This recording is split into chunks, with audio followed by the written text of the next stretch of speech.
Well, many of you know that I grew up in Philadelphia, right? In the city.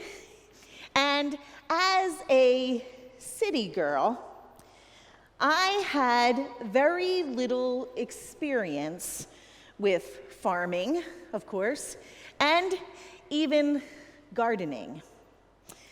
Since starting ministry over 15 years ago, I have learned a lot on that front. I'm definitely no expert, not really even a novice, but I've learned a lot on that front because my first and my second pastoral appointments were in agricultural communities. So I've learned a little bit about planting and gardening and farming. But back when I was in seminary, my experience with gardening and farming was very limited. In fact, if you were to ask some of my seminary friends, they would have lots of stories to tell you about me and my efforts in gardening. I still don't have a green thumb, honestly. But in my second year at the Methodist Theological School in Ohio, a group of students got together and we asked the administration if we could have a piece of land on which to grow a garden. It was a great idea. We would grow lots of fruits and vegetables, mainly vegetables, for the students and the faculty and the staff's consumption. And the administration got very excited about it, and they offered to really basically pay for everything as long as the students did the upkeep with the watering and tending to it on a regular basis. And so that began the Methodist Theological School Community Garden, which was the precursor to what the seminary is now known for, is Seminary Hill Farm. They're really well known at this point for their farm-to-table cuisine that's served in the dining room and all of that. But on that first day, when the community garden was getting set, and as the stakes were kind of being laid out, I showed up. And I had no clue what to do with a hoe or any other kind of tools. How to prepare for the planting of the seeds. If the truth be told, I was really just there for their entertainment. I was the water girl. I went and got water for everybody. I didn't know how to do it. But even if I didn't know how to do it, the one thing that I did know for sure was that the soil needed to be tilled and prepared for planting. I at least knew that part. The soil needed to be prepared, tilled for planting. So when I read this parable of the sower that we heard today from the Gospel of Matthew, it surprises me. It shocks me even that there is no mention of tilling the soil before planting the seeds. There's no mention of that. Doesn't that seem odd? Seriously, if the sower expects to yield a crop or to actually grow something, shouldn't he or she do the necessary prep work to make all of that planting pay off?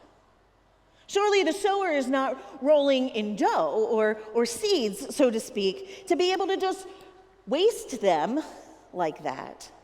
Does he or she think that there is some sort of unlimited supply of seeds? Oh, sure, I guess it's a nice gesture, if you will, to feed the birds that come along, but fat birds a crop do not make. Didn't the sower read the label on that pack of seeds for best results till the soil? He or she seems to have ignored that very important detail. I visualize this person just throwing seeds willy-nilly in reckless abandon with this attitude of let the chips or the seeds fall where they may. So it really isn't a surprise then, really, it's not a surprise that 3 out of the 4 seeds, 75% for us math folks, right? 3 out of the 4 seeds fall on bad soil. 3 out of the 4 seeds fall on bad soil. Even this city girl knows that if I throw the seeds out onto the sidewalk, I'm not going to get anything. Sure, there might be a little bit of greenery that grows up then in between the cracks, right? But there's not going to be any tomatoes for my salad. But there's a twist to this story. There's a twist to this parable. You got to love Jesus for keeping those listeners on their toes. Even though 75% of the seeds fell on bad soil, the other 25% produced a crop beyond their wildest dreams. Even though 75% of the seeds fell on bad soil, the other 25% of that crop produced beyond their wildest dreams. Some produced a crop that was 30 times what was sown. Some produced a crop that was 60 times what was sown. That's pretty amazing, honestly. But some produced a crop that was 100 times what was sown. That was unheard of. In Jesus' day, back before we were producing GMO crops and such, a sower could expect to yield a crop of about 2 or maybe even 5 times what was sown. A crop yielding 10 times was cause for celebration.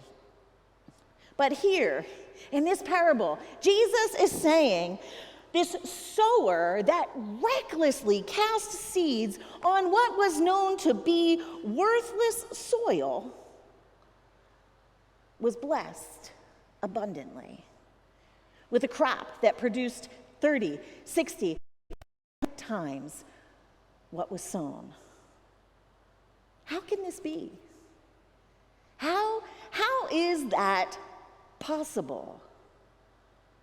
Conventional wisdom would tell us that these numbers simply don't add up, that it's just too good to be true.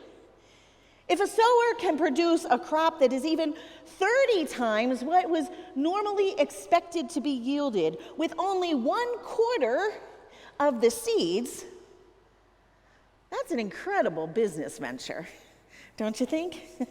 What an amazing return on their investment. It's an amazing return on the investment, don't you think? I want to buy some of that stock, don't you?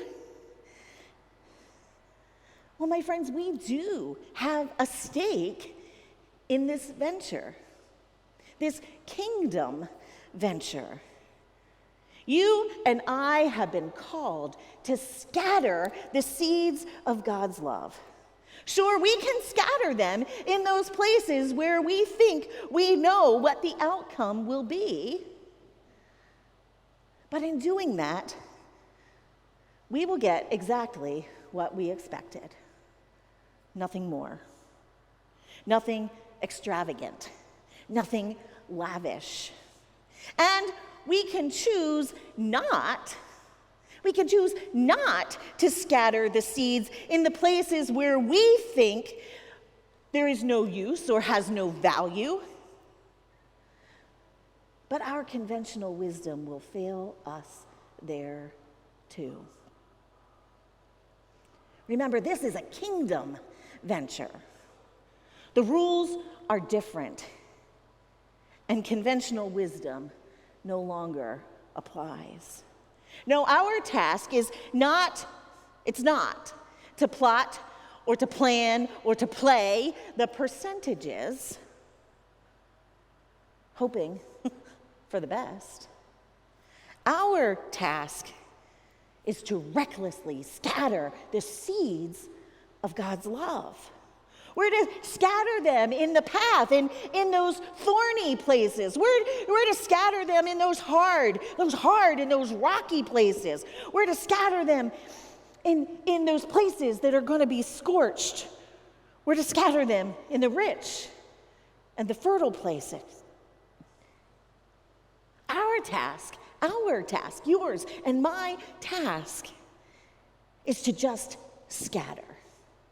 Not to judge, just scatter. Scatter them everywhere that we go. Scatter them and let God be the one who harvests the yield. Scatter them as if you were wasting them.